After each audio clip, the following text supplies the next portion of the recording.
Bienvenida a Espacio de Autocuidado, este podcast que avanza en esta intención de crear nuestro propio bienestar. Y conversamos sobre distintas perspectivas de lo que significa autocuidado y también ponemos en práctica lo que ya sabemos y te acompaño con algunos ejercicios muy simples que te pueden facilitar, crear o reactivar tu autocuidado.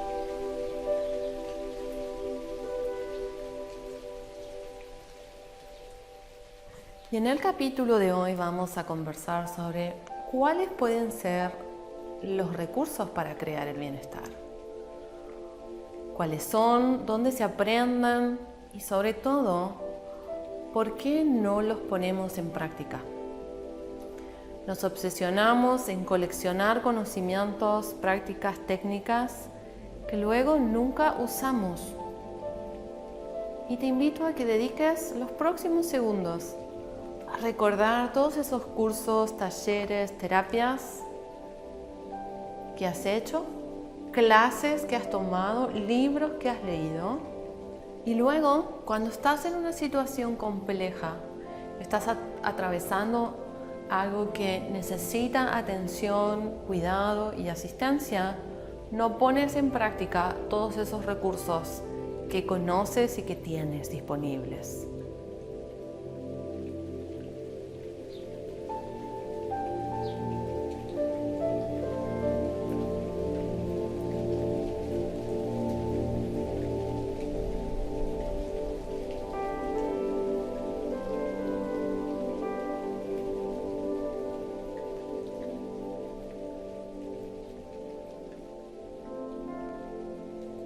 Cuando comencé a practicar budismo zen hace varios años, me pareció muy extraño y a la vez muy interesante la perspectiva que tiene el zen sobre la práctica y el estudio. Se estudia realmente muy poco y todo se concentra en practicar. La práctica del budismo zen es sentarnos a observar el momento presente de manera recurrente. A eso llamamos meditación. Y cuando comencé a practicar, cada vez que me encontraba con un conflicto, emociones turbulentas que no me agradaban, pensamientos que me generaban sufrimiento o incomodidad, iba a mi maestro y le contaba todo esto y el maestro me devolvía la práctica. Y yo de nuevo, pero no necesito hablar y necesito contar y necesito y me pasa esto y me pasa esto y me pasa esto. Y el maestro me decía, hay que ir a la práctica. Y nuevamente, no necesito y lo que me pasa y mis pensamientos y mis emociones y mis problemas y mis vínculos. Y el maestro me mandaba a la práctica. Me llevó tiempo entender la relevancia de la práctica y animarme a experimentarla como algo que estaba al servicio para mí y no como una discípula perfecta que usaba la práctica en el espacio formal, pero nunca en su vida cotidiana. Y fue un desafío adentrarme en la práctica como recurso para estar en la vida. Luego, como instructora y terapeuta, muchas veces me he encontrado con personas que saben muchas cosas y que tienen muchos años de prácticas y de conocimientos de manera formal, pero que no las toman y no las usan para gestionarse en su vida cotidiana y en sus conflictos, en su mundo emocional y en sus problemas habituales.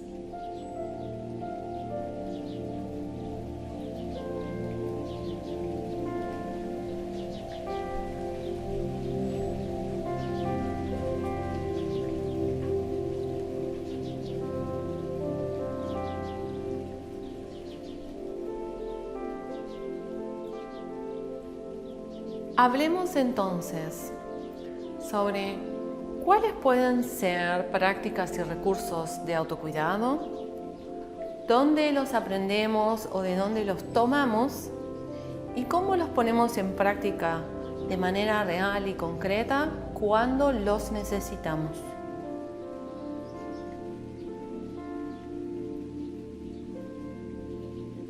Recursos de autocuidado hay infinitos. Tiene mucho que ver con los gustos, preferencias, tendencias de cada persona. Entonces, hay algunas personas que les gusta mucho el trabajo corporal, meditativo, expresivo, de conciencia, y hay muchas prácticas orientadas a eso, orientales, y también hay muchas prácticas occidentales de trabajo corporal somático que son interesantes de experimentar. Hay personas que les gusta más moverse hacia la danza, hacia lo rítmico, de manera expresiva, no necesariamente de manera profesional, sino como un espacio justamente para trabajar con su cuerpo desde lo expresivo.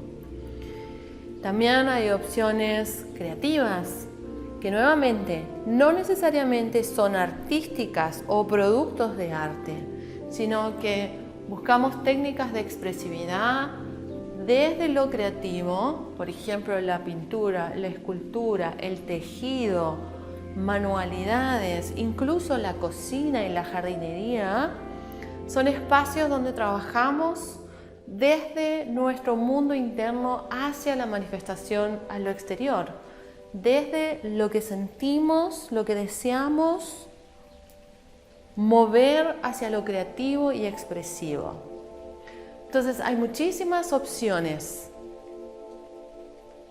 Por supuesto, todo lo que significa autoconocimiento, aprender de mí mismo, con recursos formales, como la meditación, como recursos de inteligencia emocional, terapias, técnicas de sanación, técnicas de autoconciencia, todo eso también es válido. Todo lo relacionado con alimentación consciente, comer sano, mantenernos vitales a través de lo que comemos, de acuerdo a la perspectiva que cada uno tenga, por supuesto también es un recurso de autocuidado. Y todo trabajo corporal, físico, orientado a mantenernos sanos, fortalecernos a nivel de músculos, a nivel de postura, y hacer ejercicios, salir a caminar, estar al aire libre.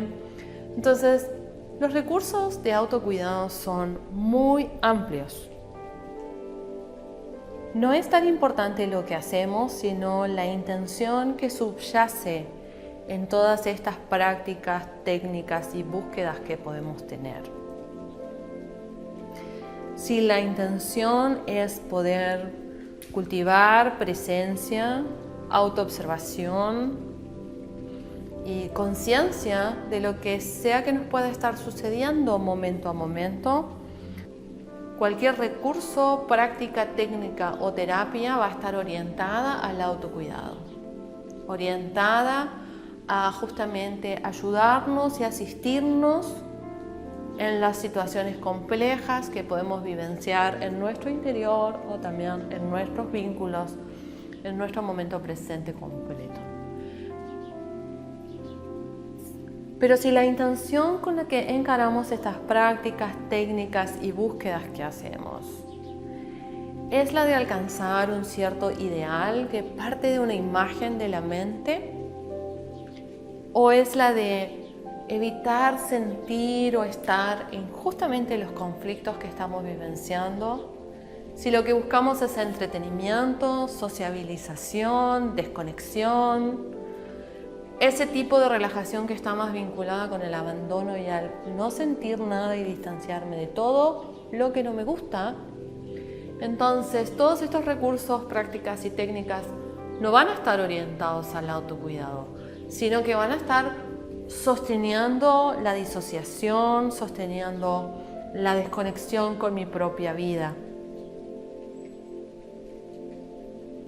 Y vamos a estar usando esos recursos, en vez de para generar autocuidado, para adormecernos de la realidad o edulcorar, disfrazar de alguna manera fantasiosa la realidad. Comprendemos que todas las herramientas son potenciales recursos de autocuidado o potenciales recursos para sostener nuestra disociación y sostener nuestra evasión al momento presente.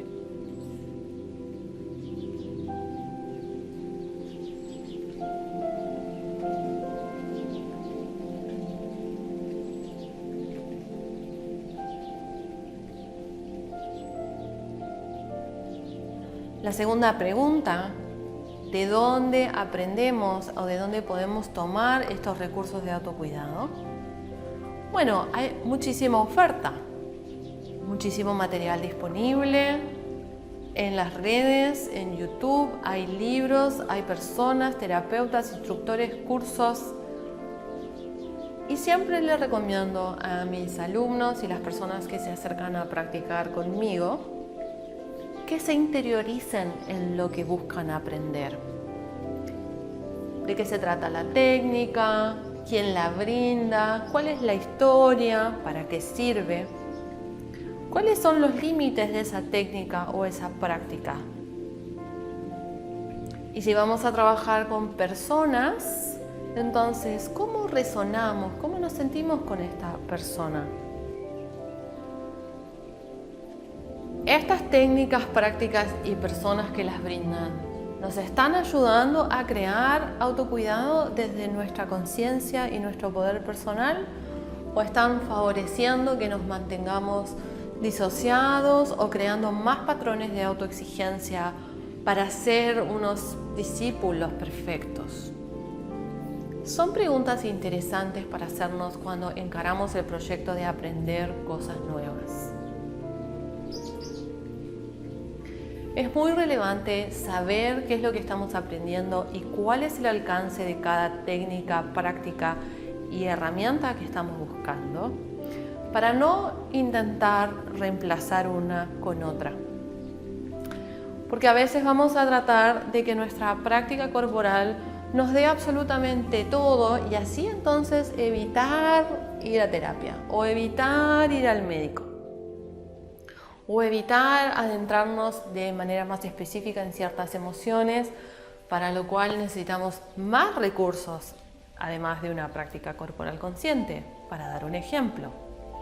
O vamos a buscar que nuestro taller de arte nos elimine absolutamente toda la frustración creativa que sentimos en nuestro interior. Y es tanta la demanda que tenemos sobre ese recurso que por supuesto nos frustra más.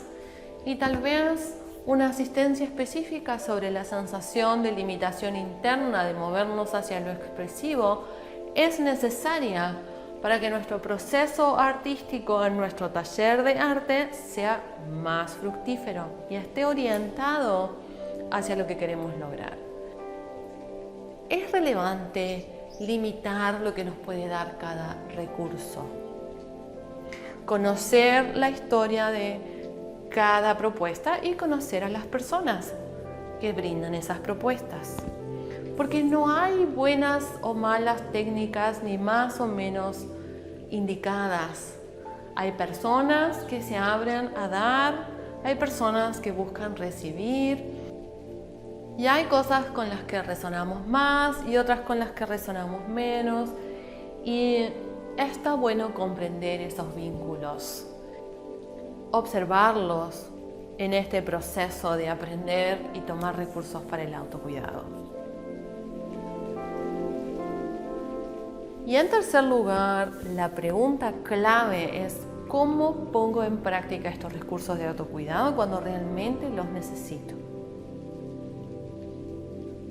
Cuando comenzamos a aprender una nueva técnica o una nueva práctica, o vamos a una terapia, hay en primer lugar un espacio formal de acceder a esa propuesta, de tomar nuevos conocimientos y recursos, que es sostenida, guiada y cuidada. Y puede ser individual o puede ser en grupo, pero la vamos a usar como para experimentar en un espacio cuidado y contenido aquello que estamos aprendiendo y lo que se empieza a abrir a partir de lo que estamos aprendiendo. Y luego hay un espacio informal, que por supuesto es nuestra vida cotidiana. Y mi maestro Zen siempre me decía y continúa diciéndonos, la práctica es la vida. Y no lo entendía del todo al principio. La práctica es la vida. Se refiere justamente a que aquello que sabemos y que practicamos empieza a colarse hacia nuestro momento presente. Empieza a aparecer. Y de repente empezamos a usar como recurso la práctica formal, el espacio formal de aprendizaje.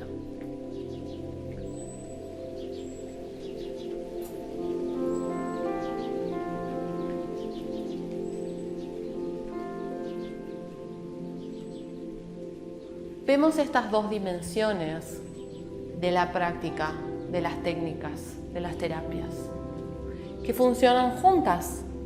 Un espacio formal de aprendizaje y de acompañamiento y un espacio informal de uso en lo cotidiano.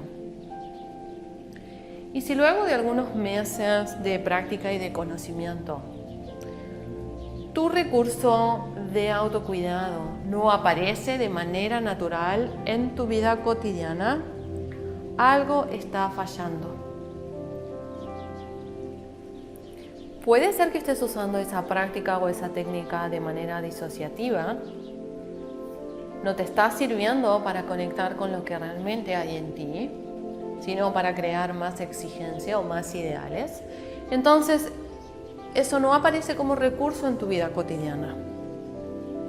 Pero si la técnica que aprendiste o que usas en el espacio formal realmente la encaras de manera sincera y honesta para conectar con tu realidad, confía que naturalmente los recursos que aprendes luego aparecen en tu vida cotidiana y están disponibles para tu autocuidado.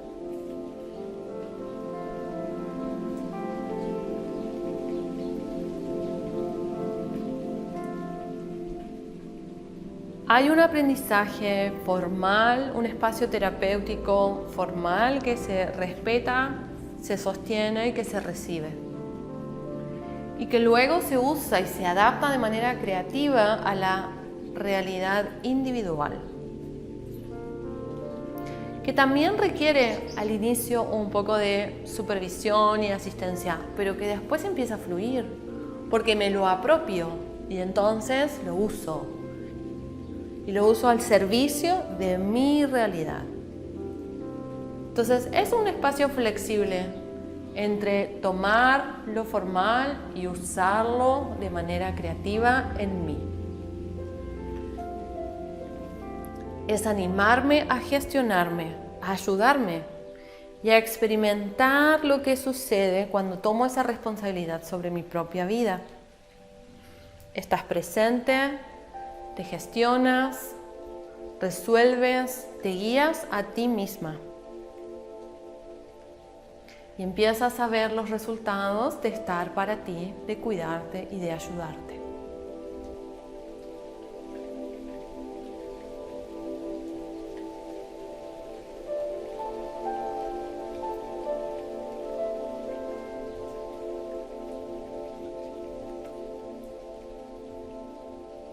Y el objetivo de este podcast y de mi forma de dar asistencia no es atiborrar a la gente de más prácticas y técnicas y recursos y cosas que aprender, sino incentivarte a que hagas un espacio, sino incentivarte a que crees este espacio en donde puedas poner en práctica todo lo que ya sabes y entonces creas tu autocuidado.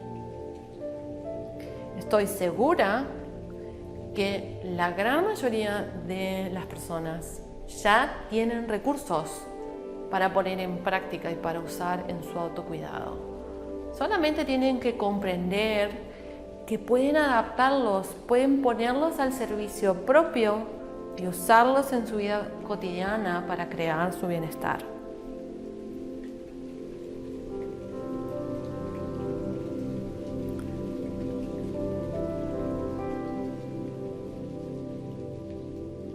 Te invito entonces a que recapitules sobre todo lo que sabes y todos los recursos que ya tienes.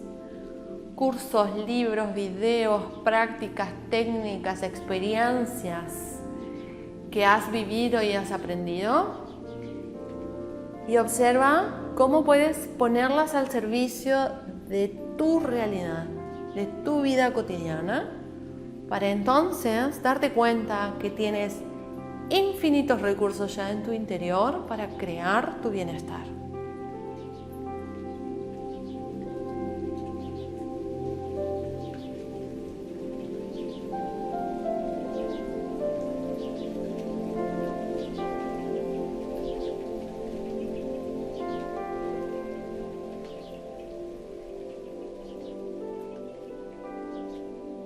Gracias por escuchar este capítulo y me interesa conocer sus opiniones sobre la perspectiva de autocuidado y sobre este tema específico de darnos cuenta que ya tenemos recursos para estar bien y que solo es cuestión de empezar a usarlos. Te invito a que dejes comentarios en las redes o en el foro de nuestro sitio de cursos online al respecto del contenido de este capítulo. Nos cuentes tu experiencia de autocuidado. Gracias y que estés muy bien.